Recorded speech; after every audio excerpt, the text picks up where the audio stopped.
Salut à tous, Jean-Pierre de teamtennis.fr pour vous donner des conseils pour votre tennis. Dans cette vidéo, on se retrouve pour le test d'une raquette de tennis. Là, il s'agit de la Yonex E-Zone DR100. Je vous laisse regarder quelques échanges que j'ai fait avec cette raquette et puis je vous en parle juste après. A tout de suite.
Voilà, on se retrouve pour le test de cette raquette que m'a envoyé Tennis Warehouse Europe, la Yonex E-Zone DR100.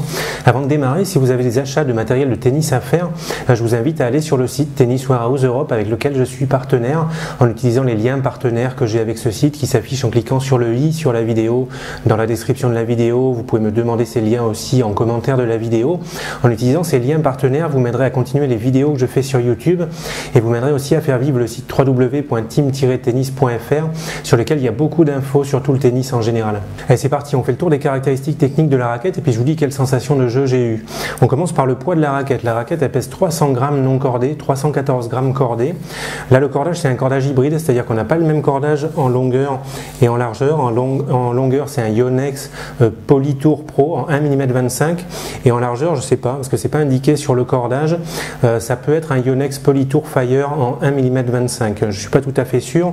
En tout cas l'association des deux cordages est intéressante. Ce sont deux monofilaments et ça donne quelque chose de confortable. La raquette devait être tendue à peu près à 24 kg. Ensuite on regarde l'équilibre de la raquette. Là on a un point d'équilibre qui est situé à 32 cm raquette non cordée. C'est un équilibre qui est assez neutre, proche du centre de la raquette, donc pas particulièrement en tête, pas particulièrement en manche. 32 cm c'est vraiment ce qu'on voit le plus souvent pour des raquettes qui pèsent 300 grammes. Bon, ça a une raquette qui est relativement maniable. Il faut regarder aussi le swing weight pour avoir une idée de la maniabilité de la raquette. Plus il est bas, plus la raquette elle est maniable. Plus le swing weight est élevé, moins la raquette est maniable et plus elle va donner de la puissance facilement. On est à 326, c'est moyen, un tout petit peu haut. Ça va faire qu'il y a un très léger ressenti de poids en tête de raquette. C'est vraiment léger, ça va contribuer à donner de la puissance. Moi j'aime pas les raquettes qui sont lourdes en tête et j'ai pas été gêné de ce côté-là, donc on garde quand même une bonne maniabilité avec cette raquette.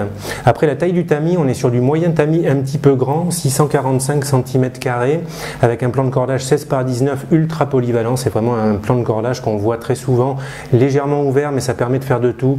Ça permet d'avoir quelque chose de puissant, ça permet de mettre des effets facilement, ça permet de lifter facilement, d'avoir un contrôle qui est quand même correct. 645 cm², plan de cordage 16 par 19, c'est vraiment l'association polyvalente, taille de tamis, plan de cordage. Après, le profilé de la raquette.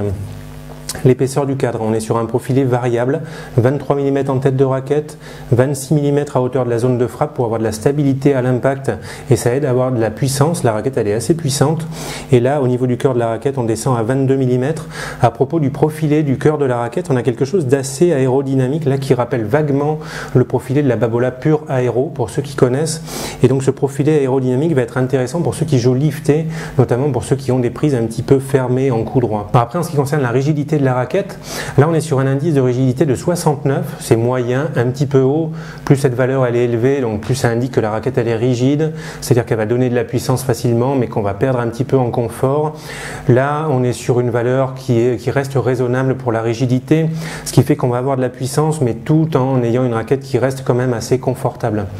Alors s'il fallait faire un bilan des sensations de jeu avec cette raquette, justement je dirais que c'est une raquette qui est vraiment confortable, il y a un très bon amorti des vibrations, ça c'est vraiment agréable, c'est une raquette qui est tolérante, même quand on décentre un petit peu la balle, on perd pas trop en efficacité, on perd pas trop en puissance, on prend pas un gros choc dans le bras, donc raquette confortable, raquette tolérante, c'est une raquette qui est vraiment polyvalente, avec laquelle on peut faire de tout. Moi j'ai bien aimé cette raquette dans tous les secteurs du jeu, notamment sur mes frappes en coup droit, liftées, légèrement recouvertes, parce que j'avais un bon mélange de puissance et de contrôle et de sécurité. J'ai perdu un petit peu de contrôle sur les frappes fortes faites sans effet, donc si vous frappez très fort, vous mettez pas trop d'effet, peut-être que vous manquerez de contrôle et que vous aurez trop de puissance avec cette raquette. Après j'ai bien aimé en shop, j'ai bien aimé à la volée, parce que c'était maniable, confortable, j'avais une bonne précision. Service j'en ai pas fait beaucoup à cause de ma tendinite à l'épaule, mais comme en fond de cours j'ai trouvé la raquette polyvalente, avec une bonne puissance et une facilité pour accéder aux effets. Alors ensuite, en termes de niveau de jeu, à cause du poids de 300 grammes non cordé, moi je conseille cette raquette à des joueurs fin de 3e série, seconde série. Si vous êtes 4e série ou joueur de 3e série et que vous savez que vous pouvez jouer avec une raquette de 300 grammes, dans ce cas-là, pas de souci. Sinon, il faut savoir que ce modèle existe aussi en version 285 grammes, qui d'une façon générale sera plus accessible, plus abordable pour des joueurs 4e série, 3e série. Il faut savoir aussi que cette version existe en bleu, la Yonex E-Zone DR100 bleu. Donc en fait, ce sont les mêmes caractéristiques techniques qu'il y a entre ces deux raquettes. Il n'y a que le look qui change. Voilà, j'ai fait le tour pour cette raquette. N'hésitez pas à me poser des questions en commentaire de la vidéo. Je vous dis merci d'avoir suivi la vidéo. Bon tennis à tous et puis à bientôt pour une nouvelle vidéo. Allez, ciao!